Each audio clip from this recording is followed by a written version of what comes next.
So it's been a long time since I've made a video, so bear with me. This video is about how you can run away from your problems. Now there's this homely canner that we've all heard. You must bear the brunt of whatever you're going through. Don't just get up and go somewhere else. Don't just leave your problems behind. But the real question is why? Why is that true? And you'll soon find out that it's actually not true at all. In truth, few people, if anyone, has ever become great without moving. Think about all the epic stories that you've read. Homer, the Odyssey, the Iliad, Perseus, all of these people all went on a journey. And even the Bible remarks that a prophet is honored everywhere except his hometown. So in essence, to become a great person, you must move. You cannot stay in the same place. Now, from a more secular perspective, we have to appreciate the human propensity to wonder. Had we not relocated in order to escape problems, we'd still be eking out a miserable existence in some shitty little isolated African Rift Valley somewhere. We'd still be in some little river basin in mud huts, getting hunted by jaguars and things like that. But instead, what did we do? By constantly seeking out greener pastures, we've covered every corner of the earth, from island to valley to mountaintop.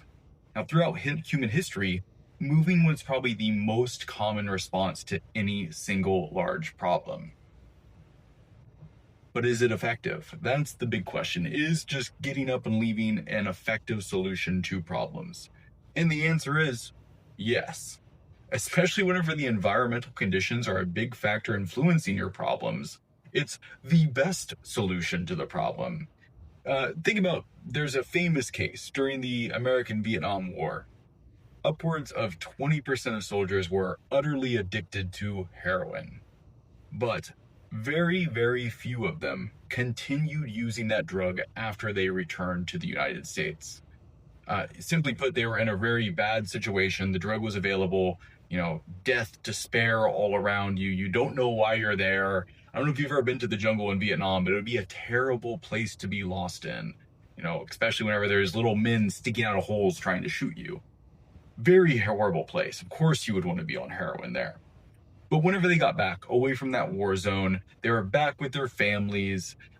This caused a majority of them to kick the habit on their own without any special treatment. It was just simply the change of the environment, the change of the circumstance that allowed them to leave that problem behind them pretty much effortlessly.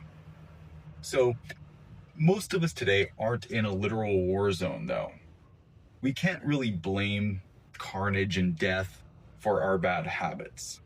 But this general fact remains true. Our actions are often contingent on setting.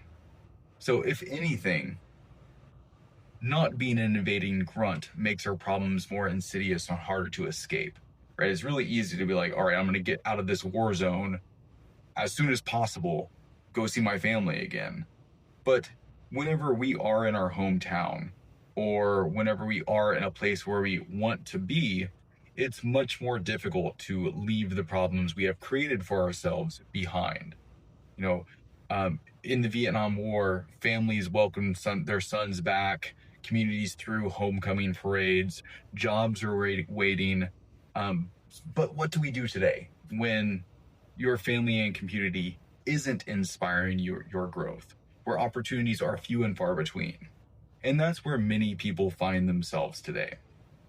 Now, most people can agree, environment is destiny. If it's not destiny, it's a significant influence. Ideally, we'd have complete mastery over our surroundings. But given the complex of society, sovereignty, let alone dominion, can be elusive. So what should we opt for? Well, the next best thing. We should choose an environment which promotes or at least does not hinder our self-mastery. Now, just as each individual is unique, the best environment for each individual is different. But there are some practical heuristics. Imagine what you aspire to be. Think of where they would live and the places they would go. Picture the sort of friends they'd have, the circles they'd interact with. Do they have business partners? Who? How did they meet? More importantly, how would they arrange their environment to support their More importantly, how would they arrange their environment to support their vision? What sort of base habits and activities would be non-negotiable for them? How would they curate an environment that supports their efforts? That's your clue about where you should be heading. So even without all the stars lining up, without blue skies and perfect conditions, a fresh start is still often helpful. This is because of a powerful but little known psychological trigger, the Pygmalion Effect. It's our tendency to act in ways that line up with other people's expectations of us. And since the expectations that others have are often based on our past behavior, it can make it very, very difficult to take on new behaviors. In essence, we get cast in these sort of roles in the lives of other people. We become a kind of a supporting character in somebody else's story. And we keep on playing that role. It's very difficult for us to take on new roles. The relationship itself has a way of becoming an anchor, anchors each individual into certain actions, certain characteristics, even whenever they're unhelpful.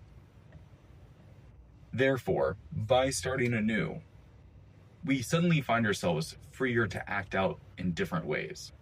By interacting with people who have fewer fixed ideas about us, we can more easily experiment with our personality.